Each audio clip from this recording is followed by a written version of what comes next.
สบายดีทุกท่านมื่อนี้ข้าพเจ้าเองโจนัสจันตสอนมามีรถมานำเสนอทุกท่านเด้อเป็นออปชั่นเต็มตัวนี้เป็นโซมหนาหมูป่าเป็นดุลหนึ่งที่นิยมที่สุดปี21น้ำใส22กล่องจอครบเนาะตา LED งามๆเดี๋ยวพาทุกท่านไปหาชมกันได้ไปมื่อนี้มีรถคำว่าใหม่มานำเสนอนะเป็นตัวสูง4ประตูเกี่ยวกับปุ๊กถ่ายปี21น้ำใส22เป็นรุ่นพิเศษโซมหนาหมูป่าตัวนี้เป็นอีกรุ่นหนึ่งที่หลายคนนิยมเดี๋ยวตามหาเอามา2คันเนาะคันหนึ่งขายไปแล้วยังอีกคันเดียวได้ทุกท่านเด้อไปมาก่อนในก่อนมีกล่องถอยครบเนาะสีสวยงามๆเจ้าเบาะหนังเลยทุกท่านเด้อคันนี้งามๆเนาะสไตล์เรียบรู้ดีโวนี่เป็นรุ่นหนึ่งที่นิยมที่สุดเจ้าสดพรเท่าไหร่เป็นเดือนเป็นปีได้สบายส่วนนี้มีราคาโปรพิเศษของแจกของแถมในส่วนต้นปี2016มาไว้ๆเด้อทุกท่านเด้อเดี๋ยวเบิร์ดโปรพิเศษของแจกของแถมเบิร์ดอย่าว่ากันนะราคาคันนี้ถืออยู่1,230,000 บาทมาลงดนตรีกับสมานโอล้มกันไหนตอนนั้นกันไหนโทรกันทุกครั้งก่อนจะ33ตัว679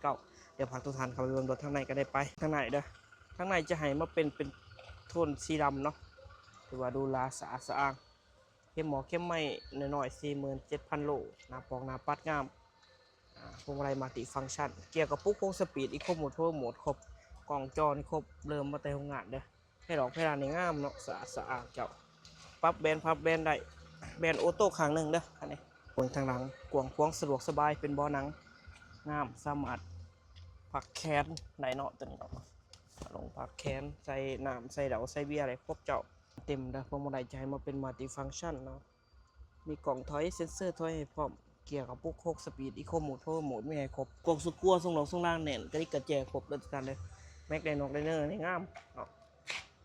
สะอาดเนาะเดิมๆบัวต่ำบัวปิดเลยมิดออกมิดอาร์คเดิมๆสวยๆคันเปิดในเส้นเดียวกันมิดอาร์ค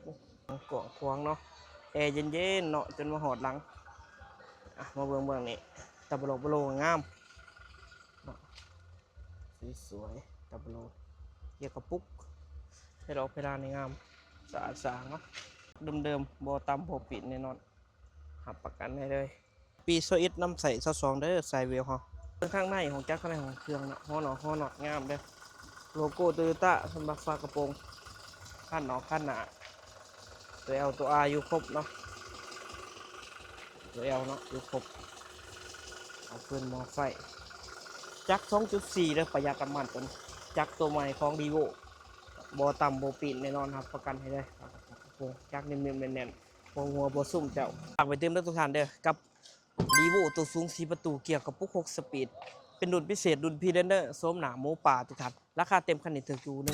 1,230,000 บาทมาเบิ่งรถจริงๆสามารถโอ้ร่มกันได้ต่อรองกันได้สดผ่อนเทิร์นได้เป็นเดือนเป็นปีได้สบายเนาะผ่อนเป็นเก็บก็ได้เนาะสำหรับชาวหัวชาวสวนเนาะช่วงนี้มีโปรโมชั่นของแจกของแถมหลายอย่างบ่ว่าจะเป็นตู้เย็นเนาะตู้ซักผ้าหรือว่าอีกหลายๆอย่างขึ้นไปโอนซื้อเนาะแถมเบียร์เงินน้ำมัน